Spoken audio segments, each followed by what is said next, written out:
Assalamualaikum warahmatullahi wabarakatuh. Perkenalkan, nama saya Putri Wulandari dengan NIM 242101101006. Di sini saya akan menjelaskan buku John Wisantrok yang berjudul Child Development edisi 13, yaitu pada bab keempat dan juga bab 5. Bab keempat yaitu tentang perkembangan fisik dan kesehatan. Subbab yang pertama yaitu tentang pertumbuhan dan perubahan tubuh.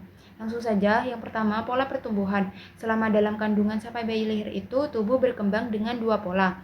Yang pertama cephalocaudal, yaitu tumbuh dari atas ke bawah. Yang kedua proximodistal, yaitu tumbuh dari tengah ke pinggir. Lanjut pada masa bayi dan masa kecil. Pertumbuhan fisik anak itu awalnya cepat banget waktu masih bayi.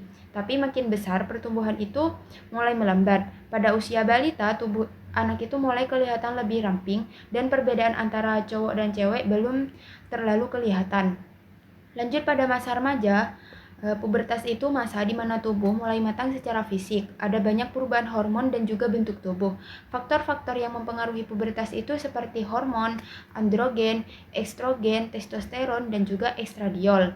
Subbab yang kedua yaitu tentang otak. Yang pertama fisiologi otak. Kalau dilihat dari bagian atas, otak manusia itu terbagi menjadi dua bagian, yaitu sisi kanan dan sisi kiri, yang disebut dengan hemisfer. Bagian atas otak itu juga dikenal sebagai otak depan.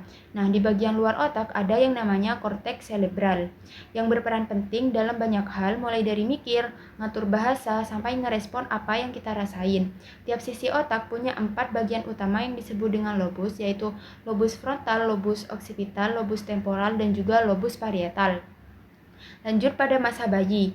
Jadi anak-anak yang tumbuh di lingkungan kurang baik, misalnya tidak responsif atau minim rangsangan, itu punya aktivitas otak yang jauh lebih rendah dibandingkan anak-anak yang dibesarkan di lingkungan yang sehat dan penuh stimulasi. Lanjut pada masa kecil. Perkembangan otak anak itu cepat banget dari masa kanak-kanak sampai remaja, bahkan lebih cepat dari pertumbuhan tubuhnya. Proses ini meliputi pertumbuhan otak, mielinisasi, dan pemangkasan sinaptik. Semua itu bikin anak jadi makin fokus, lebih lancar ngomong, dan bisa ngatur diri menjadi lebih baik. Pada masa remaja, di masa remaja itu otak ngalamin banyak perubahan. Bagian korpus kalosum itu makin tebal, jadi otak makin cepat untuk memproses sebuah informasi. Sementara amigdala, bagian yang mengatur emosi, justru matang lebih dulu. Sehingga karena ketidakseimbangan, gak heran kalau remaja itu cenderung lebih emosional. Lanjut pada bab kelima yaitu tentang perkembangan motorik, sensori, dan perseptual. Subbab yang pertama yaitu tentang perkembangan motorik. Menurut pandangan sistem dinamis, perkembangan motorik bayi itu nggak cuma soal gen aja, tapi karena gabungan motivasi, tubuh, otak, dan juga lingkungan. Jadi kemampuan motorik berkembang lewat eksplorasi dan juga penyesuaian.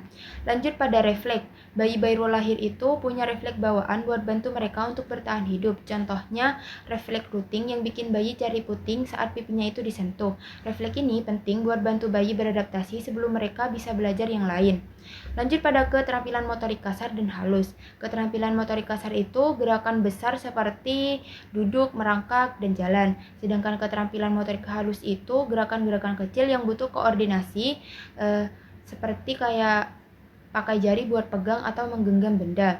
Lanjut pada subbab yang kedua yaitu tentang sensori dan perseptual. Apa itu sensasi dan persepsi? Sensasi itu proses di mana indera kita nangkep informasi dari sekitar, misalnya cahaya, suara, dan sentuhan. Sedangkan persepsi itu cara otak kita untuk ngejelasin atau ngerti informasi yang diterima tadi. Menurut pandangan ekologis, kita nangkap informasi dari lingkungan buat bisa berinteraksi dan menyesuaikan diri. Jadi persepsi itu enggak cuma gabungan potongan sensasi, tapi langsung dari dunia nyata di sekitar kita. Lanjut pada persepsi visual. Bayi baru lahir itu masih punya penglihatan terbatas, tapi cepat banget berkembang. Mereka udah bisa kenal wajah, pola, dan warna itu dari sejak dini. Selanjutnya persepsi intermodal. Persepsi intermodal itu kemampuan buat nyatuin info dari dua atau lebih indera, misalnya mata dan telinga. Contohnya itu ketika main basket, kita lihat bola memantul dan dengar suaranya, lalu otak gabungin dua info tersebut menjadi satu pengalaman utuh.